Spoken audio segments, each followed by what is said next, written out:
Infection ఉన్నప్పుడు మనం ఎలాంటిది కూడా సాల్ట్ ఫుడ్స్ గానీ, స్పైసీ ఫుడ్స్ గానీ, జంక్ ఫుడ్స్ గానీ ఏం తీసుకోకూడదు. అందుకే మనం యాసిడిటీ ఫుడ్స్ అన్నీ అవాయిడ్ చేయాలి. అంటే మనకు ఎక్సెస్ ఆఫ్ టమాటోస్ తీసుకోవడం గానీ, ఎక్సెస్ ఆఫ్ టామరిన్ తీసుకోవడం గానీ, అంటే చింతపండు తీసుకోవడం గానీ, పులుపు తీసుకోవడం గానీ, ఇలాంటివి అవాయిడ్ చేస్తూ ఉండాలి. ఇలాంటివి అవాయిడ్ చేసినప్పుడు మనకి ఇన్ఫెక్షన్ తగ్గించుకునే ఛాన్స్ ఎక్కువగా ఉంటాయి. అలాగే మనము హైడ్రేషన్ ఎక్కువగా ఉండాలి. అంటే వాటర్ ఎక్కువగా తీసుకుంటూ, ఫ్రెష్ ఫ్రూట్ జ్యూస్ ఎక్కువగా తీసుకుంటూ ఉండాలి. అందులో కూడా మనము సిట్రస్ కొంచెం అవాయిడ్ చేస్తూ ఉండాలి. అంటే లెమన్స్ గానీ, ఆరెంజెస్ గానీ, మోసంబి గానీ అలాంటివి అవాయిడ్ చేస్తూ ఉండాలి. ఎప్పుడు కూడా మనము యాసిడ్‌కి అపోజిట్‌గా బేస్ అంటే బేస్ రిలేటెడ్ ఫుడ్స్ అంటూ మనము ప్రొవైడ్ చేస్తూ ఉండాలి. అలాగే మనం ఆల్కలినిటీ ఉన్న ఫ్రూట్స్ తీసుకుంటే కూడా మనకు యూరిన్ ఇన్ఫెక్షన్ తగ్గే ఛాన్స్ ఎక్కువగా ఉంటాయి. యూరిన్ ఇన్ఫెక్షన్ అయినప్పుడు మనకి యూరిన్ యెల్లో కలర్ రావడం గానీ, ఇలాంటివి చూస్తుంటాము. దాంతో పాటు మనకు ఒక డిఫరెంట్ ఆర్డర్‌లో స్మెల్ కూడా డిఫరెంట్‌గా ఉంటుంది. యూరిన్ స్మెల్ కూడా డిఫరెంట్‌గా ఉంటుంది.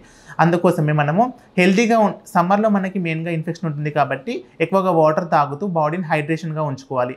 మనకి ఆల్కలినిటీ ఉన్న ఫ్రూట్స్‌లో కూడా మనకి చెర్రీస్ గానీ, బెర్రీస్ గానీ, ఇంకా కోకోనట్ వాటర్‌లో కూడా మనకి మంచి మినరల్స్, వైటమిన్స్ ఉంటాయి కాబట్టి అలాంటివి తీసుకున్నప్పుడు మన బాడీ హైడ్రేటెడ్‌గా ఉండి యూరిన్ కూడా మనకి మంట తగ్గించే ఛాన్స్ ఎక్కువగా ఉంటాయి. Thank you.